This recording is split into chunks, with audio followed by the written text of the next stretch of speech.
పెళ్లి తర్వాత విడాకులు తీసుకోవాలనే కండిషన్ ఏంటి? మరి ఈ పెళ్లి ఎందుకు చేయాలనుకుంటున్నారు? ఎవరైనా నన్ను ఆ రుద్రని పెళ్లి చేసుకోమంటే నేను సూసైడ్ చేసుకుంటా. Nandini please please please stop it. కత్తిని తీసే. లేదు మమ్మీ, నా జీవితం నాశనం అవుతుంది. ఆ రుద్రని మీరు చూశారు కదా, పేదవాడు, చదువుకోలేదు, చిరిగిన బట్టలు వేసుకుంటాడు. పెళ్లి తర్వాత అతను నన్ను ఏ బస్తీకి తీసుకుపోతాడో కూడా తెలీదు. ఇదంతా తెలిసినా కూడా మీరు నన్ను అతన్ని పెళ్లి చేసుకోమంటున్నారా? మావయ్య, మీరెందుకు ఇలా చేస్తున్నారు? మీ మనవరాలి ప్రాణం తీయాలనుకుంటున్నారా? ఇప్పటికిప్పుడు ఈ పెళ్లి క్యాన్సిల్ చేయకపోతే నేను మీపై కేసు పెడతాను. సరే, అయితే నేను కూడా కేసు పెడతా నీపైన. నందిని తండ్రి చావుకు ముందు బయటపడిన నిజమేంటో గుర్తుంది కదా? ఆ నిజం మళ్ళీ బయటకు రాకూడదనుకుంటే ఈ పెళ్లికి నువ్వు ఒప్పుకో. నీ కూతుర్ను కూడా పెళ్లికి ఒప్పించు. ముసలాయనికి పిచ్చి పట్టిందా? 101 మంది అబ్బాయిల సంబంధాలొస్తే క్యాన్సిల్ చేశాడు. ఈ ముసలాయన తన మనవరాలి పెళ్లి చేయడనుకుంటా. 100 500 మంది అబ్బాయిల సంబంధాలైనా క్యాన్సిల్ చేస్తాడతను. ఈ ముసలాయన మామూలు ముసలాయన కాదు, దేశంలోని అత్యంత ధనవంతుడైన తాళ్ళూరు ఇండస్ట్రీ యజమాని ముఖేష్ తాళ్ళూరి. తన మనవరాలికి ఎవరినిచ్చి పెళ్లి చేస్తాడా అని ప్రపంచమంతా ఎదురు చూస్తోంది. మేడం గారు, ఈసారి నందిని పాప కోసం మీకు ఖచ్చితంగా నచ్చే సంబంధాలను తీసుకొచ్చాను. ముఖేష్ తాళ్ళూరి తన మనవరాలి కోసం పెద్ద పెద్ద సంబంధాల్ని కూడా తిరస్కరించడం చూసి అందరూ అసలు ఆయన ఎలాంటి వాడిని కోరుకుంటున్నారో తెలుసుకోవడానికి ఆసక్తిగా ఎదురుచూస్తున్నారు. మావయ్య, ఈ ఒక్కసారి చూడండి. నా మనవరాలి కోసం ఇలాంటి వాళ్ళని తీసుకొస్తారా? Get out! మావయ్య, మీరు నా కూతుర్ని జీవితాంతో పెళ్లి చేయకుండా కూర్చోబెడతారా? మంచి సంబంధాలు వస్తున్నాయి, ఎందుకు అందరినీ వద్దంటున్నారు? అసలు మీ ప్రాబ్లం ఏంటి? వీరిలో ఎవరూ మన నందినికి తగినవారు కాదు. నందినికి తగిన అబ్బాయి దొరికినప్పుడు ఆమె పెళ్లి చేస్తాను. తగినవారు కాదా? యష్ మల్హోత్రా ఇండస్ట్రీస్కి ఏకైక వారసుడు. అంతకు ముందు వచ్చిన అబ్బాయి వచ్చే నెలలో క్రికెట్ టీం కెప్టెన్ కాబోతున్నాడు. మరి అంతకు ముందు చూసిన అబ్బాయి ప్రైమ్ మినిస్టర్కి మేనల్లుడు.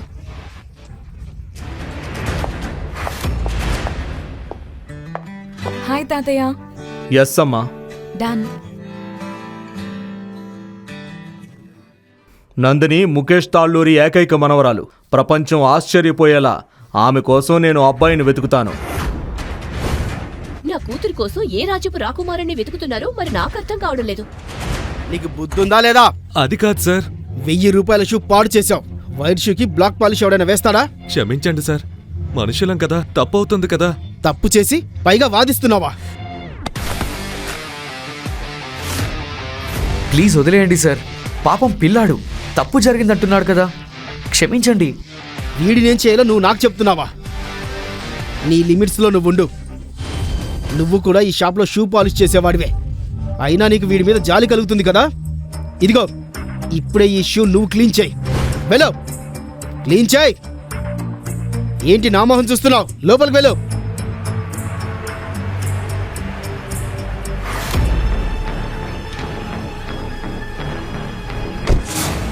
ముఖేష్ సార్, నేను ఏం హెల్ప్ చేయగలను మీకు? రుద్ర, నేను ముఖేష్ తాళ్ళూరి.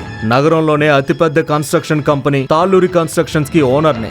ప్లీజ్ మీరు నా మనవరాలు నందినిని పెళ్లి చేసుకోండి. సార్, మీరెందుకు ఇలా చేయాలనుకుంటున్నారు? మీ మనవరాలు నాలాంటి బూట్ పాలిష్ చేసేవాడిని ఎందుకు పెళ్లి చేసుకుంటుంది? అందరి ముందు నేను ఇదంతా చెప్పలేను. ప్లీజ్ నాతో రండి. రుద్ర, నువ్వెవరో నాకు తెలుసు. నువ్వు బూట్ పాలిష్ చేసేవాడిలా ఎందుకుంటున్నావో కూడా తెలుసు. ఏంటి? కానీ మీకు ఇదంతా...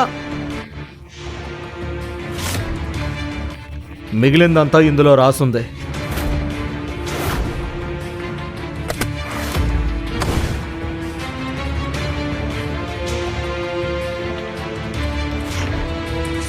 కానీ పెళ్లి తర్వాత విడాకులు అనే ఇంత దారుణమైన కండిషన్ ఏంటి?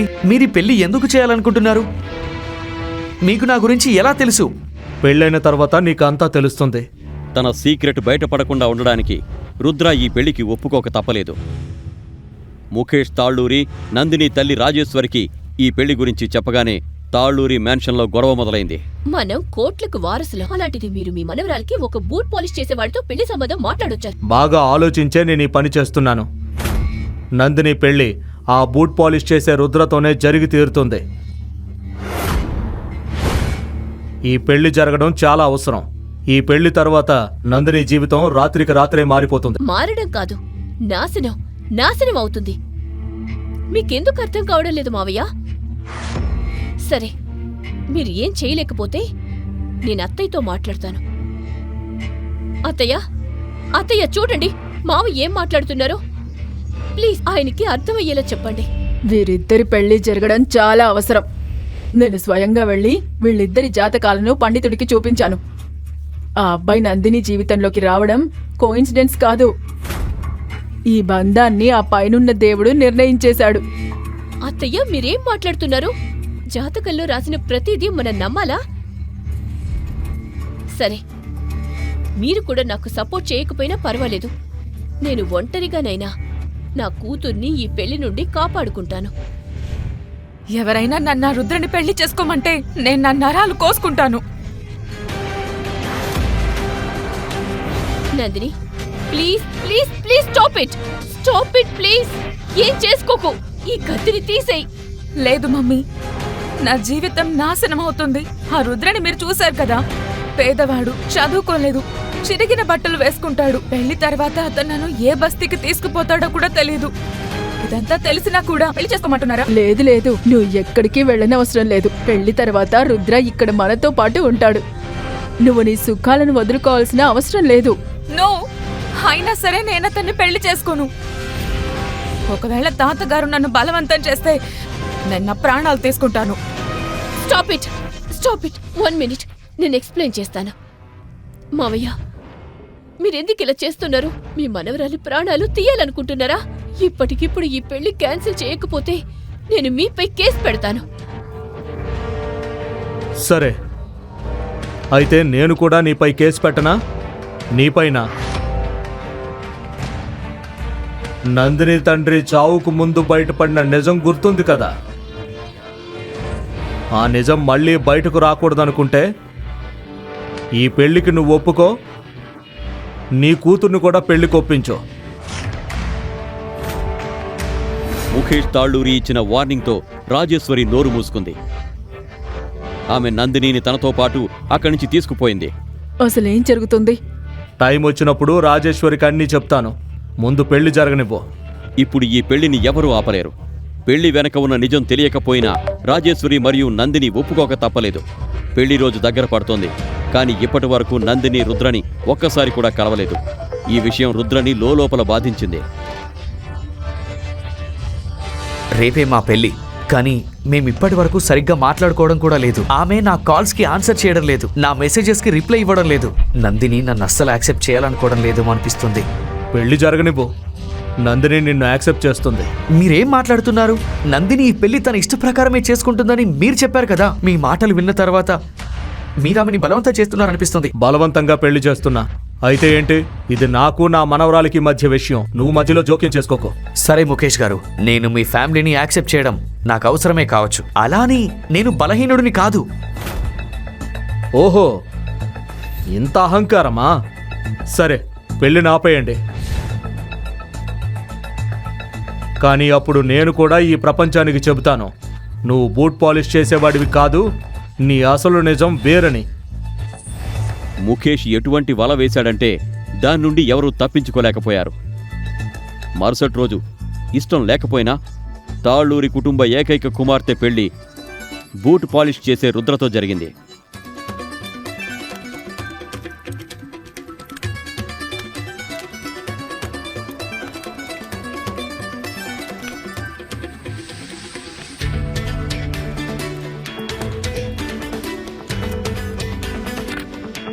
ఇప్పుడు చెప్పండి, మీరెందుకు మమ్మల్ని ఈ బంధంలో కట్టిపడేశారు?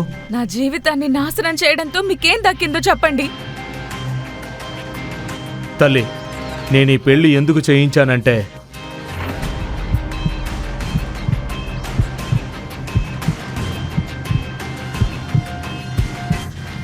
తాతయ్య ఏమైంది? తాతయ్య తాతయ్య ఏమైంది? రుద్ర రుద్ర ఏదన్నా చేయండి. ఏమవుతోంది? లేవండి తాతయ్య, ప్లీజ్ లేవండి. నందిని, మీ తాతగారు ఇక లేరు. కానీ తాతగారు చనిపోయిన మరుసటి రోజు నుండే రుద్రకి అసలైన కష్టాలు మొదలయ్యాయి. నందిని మరియు ఆమె తల్లి ప్రతిరోజు అతన్ని అవమానించేవారు. రుద్రతో అప్పుడప్పుడు గిన్నెలు కడిగించేవారు, అలాగే ఇంటిని శుభ్రం చేయించేవారు. ఒకరోజు నందిని కాలేజ్ ఫ్రెండ్ రేష్మా ఇంటికొచ్చింది. ఇంట్లో కొత్త పనివాడిని పెట్టుకుంటున్నావా? నేను పనివాడిని కాదు, నందిని భర్తని. ఏంటి? నందిని భర్త? నువ్వు సీక్రెట్ గా ఇంటి పనివాడిని పెళ్లి చేసుకున్నావా నందిని? Very funny.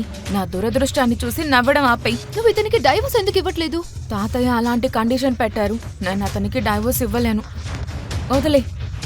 ఈ దరిద్రుడు వచ్చినప్పటి నుండి తాతగారు లేరు. కంపెనీ పరిస్థితి చాలా దారుణంగా తయారైంది. ఏం చెప్పను? నీకు తెలుసా, నాకు అర్జెంట్ గా 5 కోట్లు అవసరం. అరే, నువ్వు కిషోర్ తో ఎందుకు మాట్లాడకూడదు? మన కాలేజ్ ఫ్రెండ్. అతను ఇప్పుడు అగ్రజ ఇండస్ట్రీస్ కి ఓనర్ కూడా. కాలేజ్ టైం నుంచి తను నీపై రైట్. కిషోర్ గతంలో కూడా చిన్న చిన్న విషయాల్లో నందినికి హెల్ప్ చేశాడు. వీటన్నింటి వెనక కిషోర్ తనను ఫ్లర్ట్ చేస్తున్నాడని, ఆమెను రాంగ్ వేలో చూస్తున్నాడని నందినికి తెలుసు. కానీ ఆమె ఈ విషయాలన్నింటినీ పట్టించుకోకుండా అతని నుండి హెల్ప్ తీసుకునేది. ఎందుకంటే ఆమె తన కెరీర్లో ముందుకు సాగాలనుకుంది. నందిని కిషోర్తో మీటింగ్ని ఫిక్స్ చేసినప్పుడు రుద్ర ఆమెను కారులో ఆఫీస్కి తీసుకొచ్చాడు. హలో నందిని,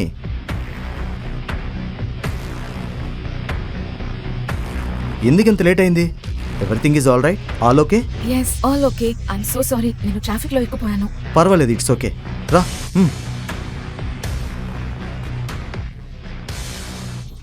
ఇతనెవరు? నీ డ్రైవరా? నేను నందిని భర్త రుద్ర. ఓ, హస్బెండా? Husband? Hi. I'm sorry Rudra, actually I don't know. అసలు నువ్వేం చేస్తావు?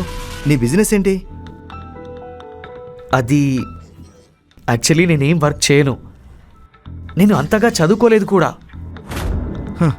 ఈ పేదవాడికి నందిని లాంటి అమ్మాయి దొరికింది. వావ్, ఏదేమైనా నాకైతే మంచిదే.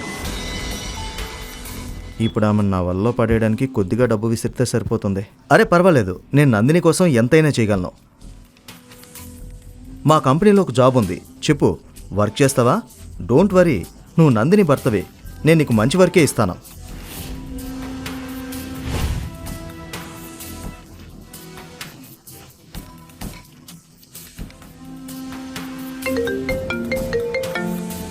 ఓ shit, I'm so sorry Nandini.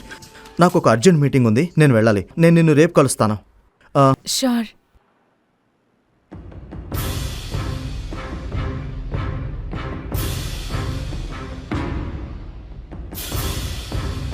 నువ్వు నా హస్బెండ్ అని చెప్పాల్సిన అవసరం ఏమొచ్చింది? నువ్వు జాబ్ చేయడం లేదని కూడా చెప్పేశావు. ఇదంతా చెప్పడమే కాకుండా అతను నీకు ఉద్యోగం ఇస్తాను అన్నప్పుడు నువ్వెందుకు ఒప్పుకోలేదు? నేను నిన్ను ఇలా ఎంతకాలం కూర్చోబెట్టి పోషించాలి? నందిని, నాకు కిషోర్ ఇంటెన్షన్ కరెక్ట్గా లేదనిపిస్తుంది. అతను నీ కంపెనీని కాపాడడానికి మనీ ఇవ్వడం లేదు. అతను నీకు మనీ ఎందుకు ఇస్తున్నాడంటే నీపై అతని కన్ను పడింది. షటప్. ఒక కంపెనీ నడపాలంటే ఏం చేయాలో నీకు తెలుసా? ఇలాంటి పనికి మాలిన సాకులు చెప్పకు నువ్వు. ఏం ఆలోచించి తాతయ్య నిన్ను నా నెత్తిన పెట్టారో కానీ ఆయనేమో స్వర్గానికి వెళ్ళిపోయారు.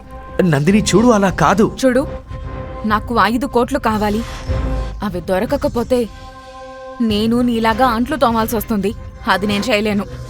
కాబట్టి నువ్వు కిషోర్ ఇచ్చే జాబ్ ఆఫర్ను యాక్సెప్ట్ చేయడం మంచిది. నీకు తెలుసా, తాతయ్య కండిషన్ లేకపోతే నేనెప్పుడో నీకు డైవోర్స్ ఇచ్చేసి ఉండేదాన్ని.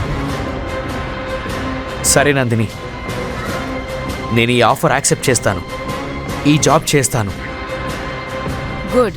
ఇది విని నందిని సంతోషించింది. అలాగే ఆమె వెంటనే కిషోర్కి కాల్ చేసి రుద్ర నిర్ణయం చెప్పింది. సరే, రేపు అతను ఆఫీస్కి తీసుకురా ఇంటర్వ్యూ కోసం. Okay, bye bye. ఏంటి సార్, పేదోడైన నందిని హస్బెండ్కి మీ కంపెనీలో జాబ్ ఇస్తారా? మన కంపెనీ పరువు ఏమైపోతుంది? నువ్వేమనుకుంటున్నావు? రోడ్డుపై పోయే ప్రతి వాడిని నా కంపెనీలో పెట్టుకుంటాను అనుకుంటున్నావా? ఈ కంపెనీ ఏమైనా ధర్మశాల? అయినా మన కంపెనీలో టాయిలెట్లు క్లీన్ చేయడానికి ఎవరో ఒకరు కావాలి కదా. అర్థమైంది సార్. మరుసటి రోజు ఉదయం నందిని రుద్రని కిషోర్ ఆఫీస్కి తీసుకువచ్చింది. దారి పొడుగునా నందిని రుద్రకి ఇంటర్వ్యూలో ఎలా మాట్లాడాలో చెబుతూనే ఉంది. Okay. Okay sir. Hi. Hi Nandini, how are you? I'm good. రా కూర్చో. కమ్. Hey wait. వెనక లిజన్. Yes sir. రుద్రని బయటికి తీసుకెళ్ళి ఫామ్ ఫిలప్ చేయించు. కమ్. అండ్ లిజన్, బయటికి వెళ్ళి అందరికీ చెప్పు నన్ను డిస్టర్బ్ చేయొద్దని. నేను నందినితో పర్సనల్గా మాట్లాడాలి. Got it? ఇదంతా చూసి రుద్రకి చిరాకొచ్చింది. కానీ నందినిని చూసి అతను సైలెంట్గా ఉండిపోయాడు.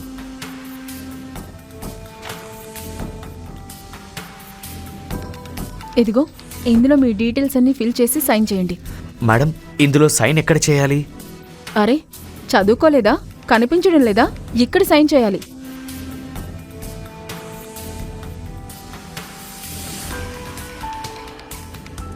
రుద్ర ఫామ్లో తన డీటెయిల్స్ నింపుతుండగా వెంటనే మేనేజర్ పరిగెత్తుకుంటూ కిషోర్ క్యాబిన్కి వెళ్ళాడు. కిషోర్ సార్, దినేష్ సార్ వచ్చారు. కిషోర్ బాబాయ్ దినేష్ ఒక మాజీ ఆర్మీ మ్యాన్ మరియు ఇప్పుడు హైదరాబాద్లోనే అతిపెద్ద వ్యాపారవేత్తల్లో ఒకరు. కిషోర్ అతనితోనే పనిచేస్తాడు. అతని డబ్బులతోనే కిషోర్ ఎంజాయ్ చేసేది.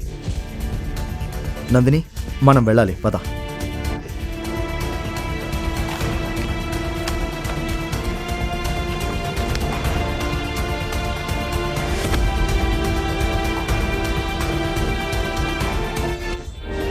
గుడ్డివాడివా ఏంటి?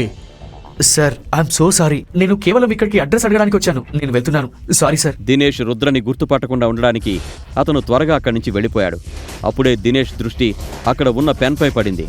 పెన్పై ఉన్న ఆ 6 గుర్తును చూసి అతని కాళ్ల కింద భూమి కంపించింది. ఈ పెన్, ఇది అతని పెన్నా?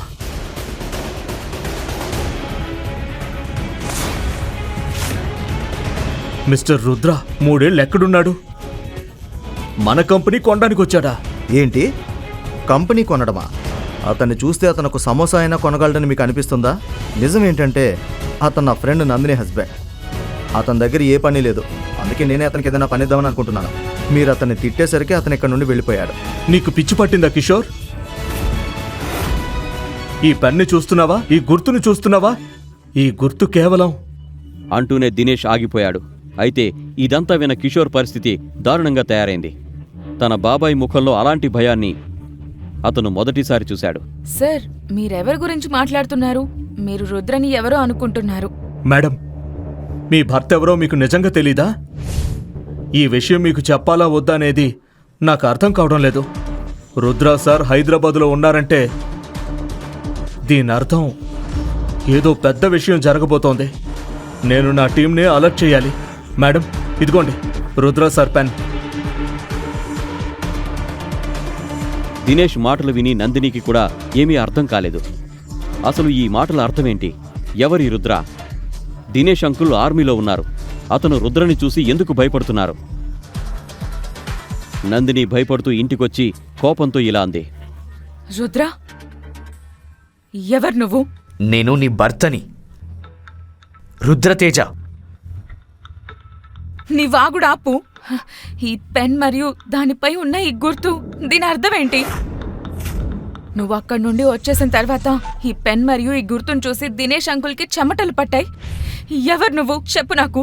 ఈ పెన్ నాకు ఆ బూట్ పాలిష్ బ్రాండ్ని ఉద్దేశిస్తూ కిట్తో పాటు ఫ్రీగా వచ్చింది. నేను దీన్ని యూజ్ చేయడం కూడా ఈ రోజే ఫస్ట్ టైం. దినేష్ గారు ఈ పెన్ పైన ఉన్న గుర్తుని వేరే ఏమైనా అనుకుని ఉండొచ్చు. లేదంటే నువ్వే చెప్పు నందిని, ఒకవేళ ఈ పెన్ అంత ముఖ్యమైనదైతే నేను దాన్ని అక్కడ వదిలొచ్చేవాణ్ణి. అప్పుడే నందినికి ఎవరి దగ్గర నుండో ఫోన్ వచ్చింది. ఆమె అక్కడి నుంచి వెళ్ళిపోయింది. మరుసటి రోజు సాయంత్రం నందిని కాలేజ్ రీయూనియన్ పార్టీ ఉంది. హే హే నందిని, నువ్వు చాలా అందంగా ఉన్నావు. కానీ అంత తొందర ఏంటి? నువ్వు జ్యువెలరీ వేసుకోవడం కూడా మర్చిపోయావా? అయ్యో సారీ, నేను మర్చిపోయాను. నీ హస్బెండ్ నీకు చెప్పులు కూడా కొనివ్వలేడు. సరే చూడు,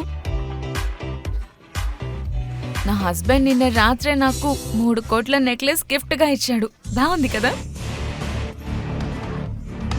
గత కొన్ని రోజులుగా ఆమె కంపెనీ భారీ నష్టాల్లో నడుస్తోంది. ఆమె ఒక ఇన్వెస్టర్ కోసం వెతుకుతోంది.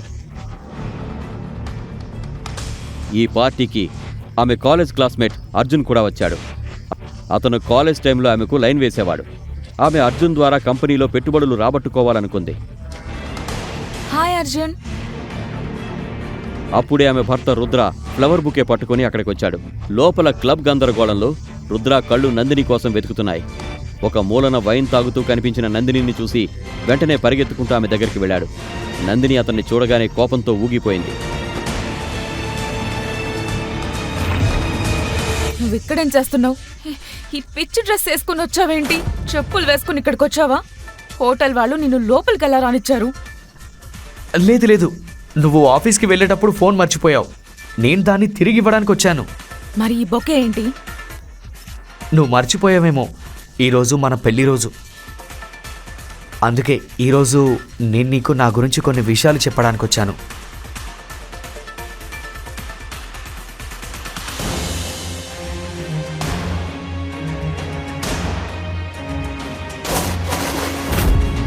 అక్కడ ఉన్న ప్రతి ఒక్కరూ ఇప్పుడు రుద్ర, అర్జున్ మరియు నందిని వైపు చూస్తున్నారు.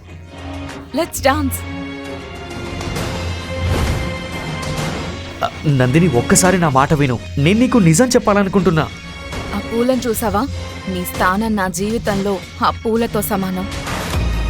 ఇక్కడ నుండి వెళ్ళిపో. Get out. Nandini, come with me.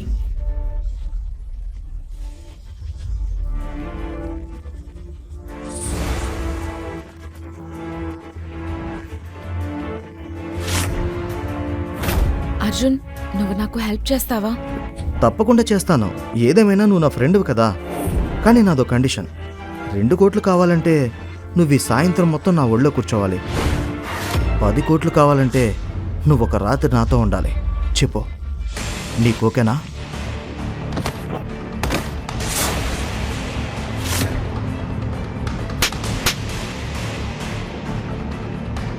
Pool, నువ్వేం చేసావు? నీకు పిచ్చి పట్టిందా ఏంటి? పాపం, ఇతను నాకు హెల్ప్ చేస్తున్నాడు. ఇప్పుడే అతనికి సారీ చెప్పు. సారీ చెప్పు. సారీ, నా చెప్పు కూడా అతనికి క్షమాపణ చెప్పదు. నందిని, నువ్వు నాతో రా. ఇక్కడ రుద్రతేజ ఎవరు?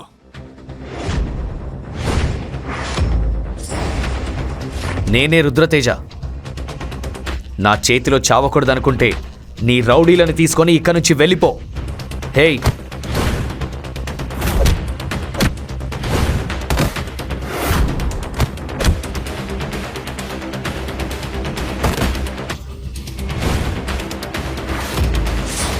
పిల్లల ఆట ఆపి ఒక్కొక్కరు కాకుండా అందరు రండి. ఆ మహాదేవుడు సాక్షిగా ఈరోజు మీలో ఎవ్వరు కూడా ప్రాణాలతో ఉండరు. రండి.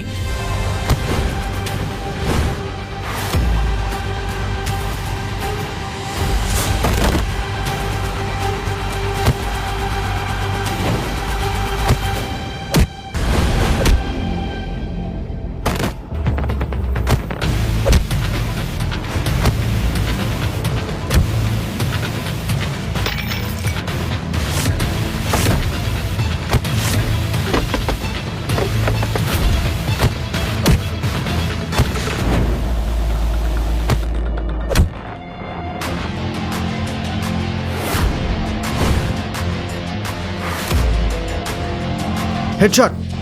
నువ్వు పంపిన వాళ్ళేంటి ఇలా ఉన్నారు? అందరూ పడిపోయారు. ఏంటి? వాళ్ళంతా చాలా డేంజరస్ రౌడీలు. నేనే స్వయంగా అక్కడికి వస్తాను. ఏంటి? Head shot? బాప్రే, అతను అండర్ వరల్డ్ లో అతిపెద్ద గూండా. అతని కన్ను ఎవరిపైన పడితే వారి రోజులు ముగిసినట్లే. నువ్వు కొద్దిసేపు వెయిట్ చేయి, నీ మృత్యు వస్తోంది. కొద్దిసేపట్లోనే 10 కార్లతో క్యాన్వాయ్ పార్టీ బయట ఆగింది. లోపల ఉన్న జనాల శ్వాస ఆగిపోయినట్లయింది. హెడ్ షాట్ క్లబ్లోకి వచ్చాడు. అర్జున్ కళ్ళతో రుద్ర వైపు చూపించాడు. హెడ్ షాట్ వెంటనే తన గన్ తీసి రుద్రకి గురిపెట్టాడు. కదలద్దో. నా పేరు హెడ్ షాట్. ఇప్పటి వరకు నా గురి తప్పలేదు. మీరందరూ మీ పార్టీని ఎంజాయ్ చేయండి. ఇతన్ని నేను నా ప్లేస్కి తీసుకువెళ్ళి అంతం చేస్తాను. ఇతని ఎముకలు విరిచేయకపోతే చూడండి. కొద్దిసేపటి క్రితం గూండాలను కొట్టిన రుద్ర బొమ్మలా నిలబడిపోయాడు. హెడ్ షాట్ మనుషులు రుద్రాని పట్టుకొని అక్కడి నుంచి తీసుకెళ్లారు. నందిని మరియు అర్జున్ కూడా వారి వెనక వెళ్లారు. హెడ్ షాట్ కారు వెనక డిక్కీలో రుద్రని కట్టిపడేశారు. కారు ఒక భయంకరమైన అడవి మధ్యలోకి చేరుకుంది.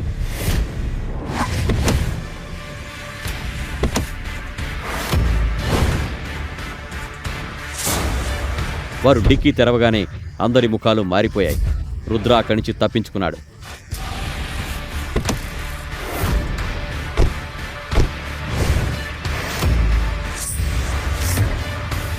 ఇదెలా సాధ్యం? కారు ఎక్కడా ఆగలేదు. కదులుతున్న కారు నుండి కట్టిపడున్న వ్యక్తి ఎలా పారిపోగలడు? అప్పుడే హెడ్ షాట్ కన్ను అక్కడ పడి ఉన్న ఒక పెన్పై పడింది. దాన్ని చూడగానే అతని ముఖం తెల్లబడింది. ఈ పెన్ ఇది అతనిదేనా? అవును, ఆ బికారిగాడు దీంతోనే పేపర్స్ పైన సైన్ చేస్తాడు. అసలు మీరు ఎంత పెద్ద తప్పు చేశారో మీకు తెలియదు. మీరు నన్ను చంపించేశారు. నా బిజినెస్ మొత్తం నాశనం అవుతుంది. మీరు కూడా మీ ప్రాణాలు కాపాడుకోవాలంటే త్వరగా ఎక్కడికైనా వెళ్ళి దాక్కోండి. ఎందుకంటే ఇప్పుడు మీరు కూడా బతకరు.